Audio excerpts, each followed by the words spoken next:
Supreme कोर्टाचा जो आदेश आहे तो पाळायचा की नाही? सुप्रीम कोर्टाचा आदेश पाळायचा की नाही? सुप्रीम कोर्टाचा आदेश पाळायचा की नाही? जे सुप्रीम कोर्टाने कोणाचं आरक्षण काढायला सांगितलेलं नाही असं नाहीये. आदिवासी ख्रिश्चन आहेत, आदिवासी एससी मुसलमान आहेत, एससी ख्रिश्चन आहेत, ओबीसी मुसलमान आहेत. त्यामुळे हे विधान चुकीचं होईल.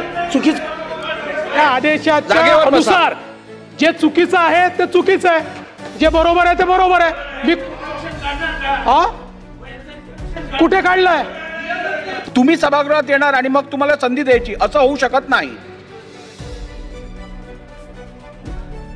राहू दे आता, चला ठीक आहे. कोणा मगाच्या ऐका, थांबा जरा. लक्षवेधी क्रमांक 3 वरती कोणाला बोलायचं? एक कोण महोदय, नियमाची अशी पायमल्ली. एक जण कोणी बोलेल, प्रत्येक जण बोलेल, मग याला नियमाला काही अर्थ आहेत की नाही? तेच चाललंय.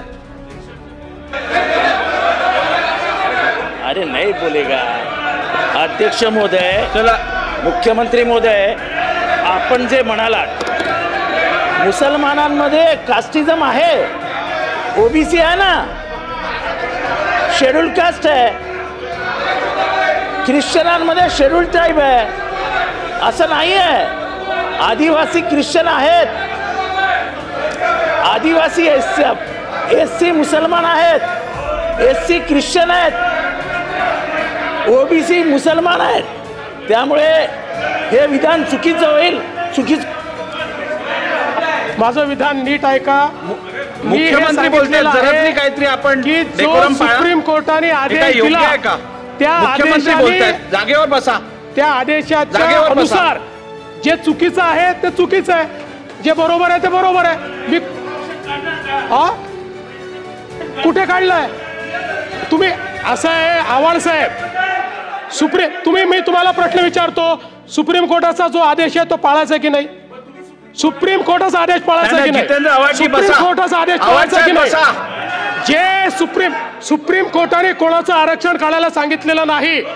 सुप्रीम कोर्टाने विविक्षित प्रकरणांमध्ये आरक्षणाचा जो गैरफायदा होतोय तो घेऊ नका म्हणून सांगितलेला आहे.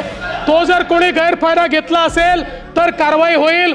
सरसकट कारवाईचं कोणी बोललेलं नाही असं सुप्रीम कोर्टाने म्हटलेलं नाही. त्यामुळे कृपया दिशाभूल करू नका. नाही, एक बसून घ्या. महाराष्ट्र विधानसभा नियमानुसार कोर्टाच्या जजमेंट वरती या सभागृहात मी चर्चा व्हायला देऊ शकत नाही. पुढे चला.